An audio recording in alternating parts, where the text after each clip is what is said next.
Thank you. Reverend Dozy, friends at St. Paul's, you've most kindly invited me to come down to the island to speak about Holocaust remembrance. But I apologize, I'm due to speak in East Anglia to all sorts of school groups, mainly talking about the Middle East, not World War II. And I fear I can't be in two places at once. But I've prepared a few comments and thoughts, which I hope will be evocative and significant on this anniversary. Normally I would speak without notes, but we're dealing with such awesome material, you will forgive me if I constantly look down to the paper I've prepared. You probably know that January 27th is the 78th anniversary of the discovery by the Red Army of Auschwitz, the very largest industrialized human slaughter center set up by the Nazis.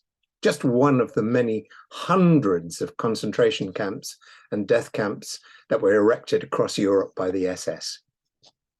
My wife Diane and I visited Auschwitz a couple of years ago. Today, it's a rather austere, sanitized place. Accompanied by a young Polish guide, we walked around this huge complex for over 5.5 hours. It's not one building, it's 3 camps and over 40 sub-camps where there were factories erected. Today you see no gas chambers or crematoria, all were dynamited by retreating SS men. There is a hanging yard, just a bare courtyard, but some of the barracks stand. And to pass through the rooms, you see fragments of the horror show. Chambers stacked from floor almost to ceiling with suitcases. In others, mounds of shoes, mounds of spectacles, all the personal artifacts of just some of the victims who passed through Auschwitz between 42 and 45. For us, I suppose one room highlighted the human tragedy. Just a bare room with a group of pin boards, but on the boards are pinned hundreds of family pictures, photographs of everyday folk like yourselves and us who met their end in Auschwitz. The late Professor Jacob Bronowski in his TV series, The Ascent of Man, brilliantly articulated the horror. He's quite spontaneously dug his hands into the marshy ponds, saying, "This is where people were turned into numbers. Into this pond were flushed the ashes of millions. It was done by arrogance. It was done by ignorance, done by dogma. This is what men do," he said, "when they aspire to the knowledge of the gods." Personally, I think he could have added, this was done by those who saw themselves as supermen, herrenfolk, allowed to treat others as Untermenschen, subhumans, to be dispatched without the slightest mercy. Very recently, the Guardian journalist Jonathan Friedman published a new book on Auschwitz, The Escape Artist. It is the most searing description of the camp. I have to say that I personally lost no family in the Holocaust, though my mum was born in Lodz, Poland, her family coming here at the end of World War I. But I'm very mindful that virtually the last mass transport to Auschwitz, something between 60 and 70,000 people were taken there from the ghetto of Lodz. Now, we lost no one, but the Holocaust is a psychological scare that we all still bear. It represents for us the most terrible manifestation of anti-Semitism, of the violence visited on Jewish people throughout history. I am ever aware, I wish to stress this, of the schizophrenic existence of my people. At the best, we are heirs to the most wonderful religious tradition, the moral guidelines of our faith, the charge to be holy, to be a kingdom of priests, to aspire to be a light to the nations remains as vibrant and as relevant to life in 2023 as ever in the past. But at the same time, I am aware that over the past 2,000 years, we've been on the receiving end of hostility and viciousness generated in ancient times by the early church fathers, continued episodically with appalling chapters in the Middle Ages, through the Crusades, pogroms in Central and Eastern Europe, through Dreyfus-like show trials, to the terrifying experiences of 1933 to 45. Jewish people have been vilified, marginalized in society, ghettoized, forced to wear distinctive garb, denied the right to work in many spheres, forced into finance and banking by both the church and the Muslim authorities, who banned lending among their own co-religionists, and then accused us of being parasites for undertaking such work. And when denied the means of subsistence as punishment and falling on desperate times, we were again labeled as parasites on society, and often then murdered in significant numbers. The 20th century Nazi period was quite the most sophisticated and systematic manifestation of this phenomenon. Hitler first railed against the Jews, screaming, "Die Juden sind unser Unglück," Jews are our misfortune.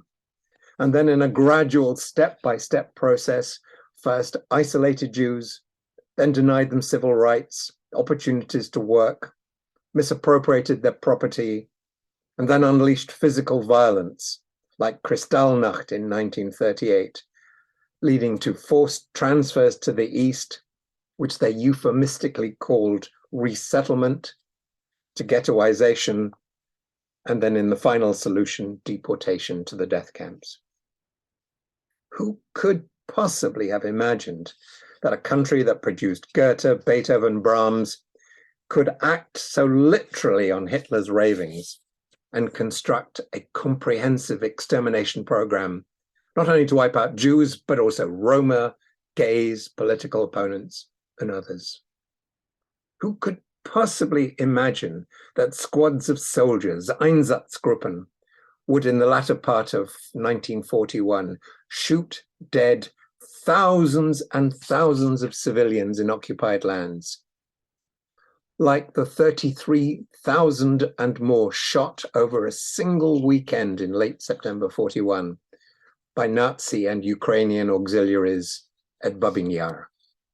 Who could imagine that they would create a network of camps to which thousands would be transported daily, often after days in cattle trucks without food or water, the living, when they arrived, filing before an officer who sent the young, the elderly, and the infirm in one direction straight to their deaths in the gas chambers, while a second line, the able-bodied, were directed to barracks, where they were shaved, issued with skimpy clothing, tattooed with a number, and then sent to work like human ants, driven on utterly without any mercy. Imagine those people slaving away in the factory complexes, succouring the German war machine.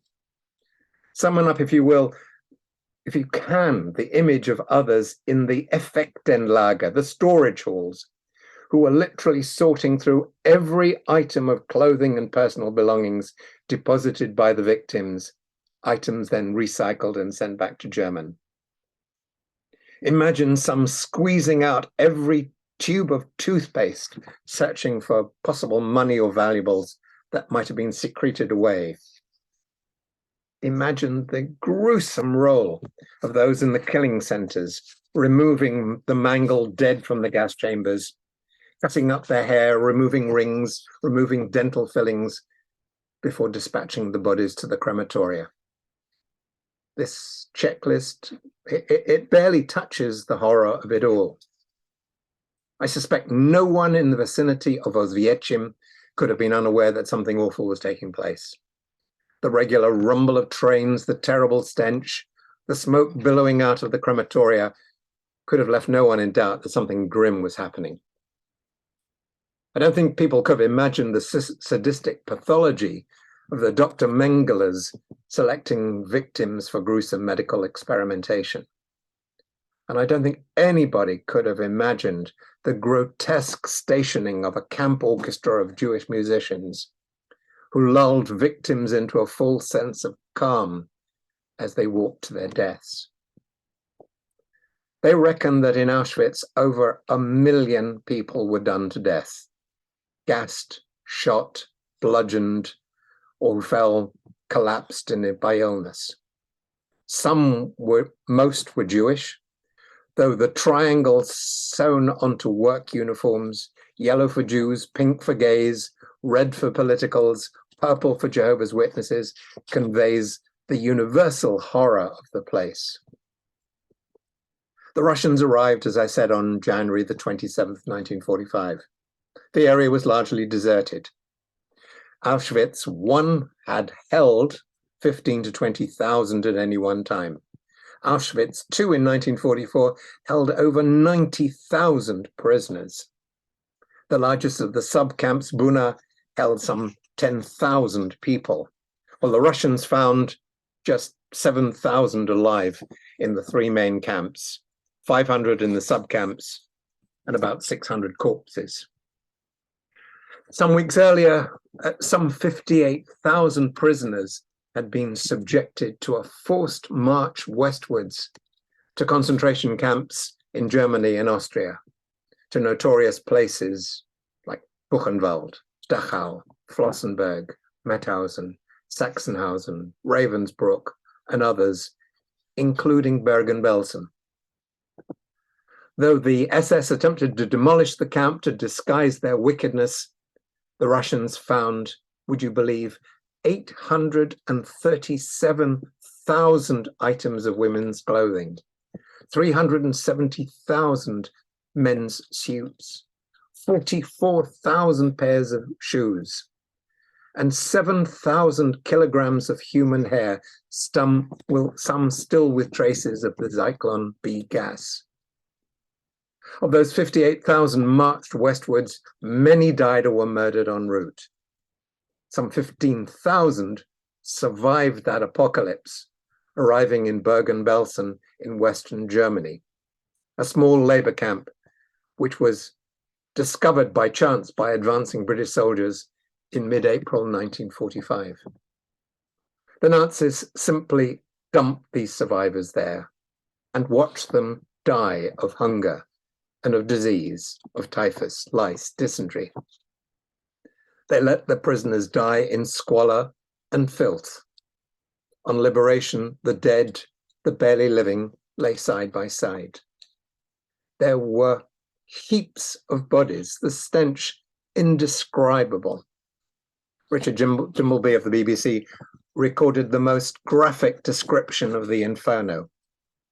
British Army bulldozers set to work, heaping bodies into mass graves, in whole blocks of 5,000 cadavers. SS officers captured on site were ordered to help manually move thousands of skeletons to their resting place. My late dad was the senior padre to the British Liberation Army. Bergen-Belsen, his picture you can actually see behind me above the cabinet. Along with colleagues, chaplains, both Jewish and Christian, they conducted burial services over those funeral mounds, whilst helping the British medics to save just as many as could be rescued. And quite extraordinarily, after days and weeks of rehabilitation, some survivors began to show full recovery. They got their joie de vivre back, and Dad and colleagues even solemnized some weddings. So this is a bold summary of a nightmare. I confess that every time I read of the Holocaust or watch documentary footage like the current BBC4 series, The US and the Holocaust, I am simply shocked anew by the images. I confess to forgettery. Perhaps I'm not alone, but I do feel some shame at my inattention. For to ignore the past is a calamitous mistake. I totally subscribe to the argument that those who forget history are condemned to repeat it. We, born post-World War II, have seen all too many recent iterations of mass violence. Rwanda, Serbia, Myanmar, China in its treatment of the Uyghurs, Russia in Bucha and other parts of war-torn Ukraine. So remembering the past is simply vital if we are to build a saner, healthier world in the future. One of our close family friends was the late Rabbi Hugo Grin. Hugo was an Auschwitz survivor. When people said to Hugo, "Where was God in Auschwitz?" Hugo always said, "God was with us, crying at mankind that had lost its soul." We have choice. We have freedom of will. We have to learn from the past to make the choices to fashion a healthier, saner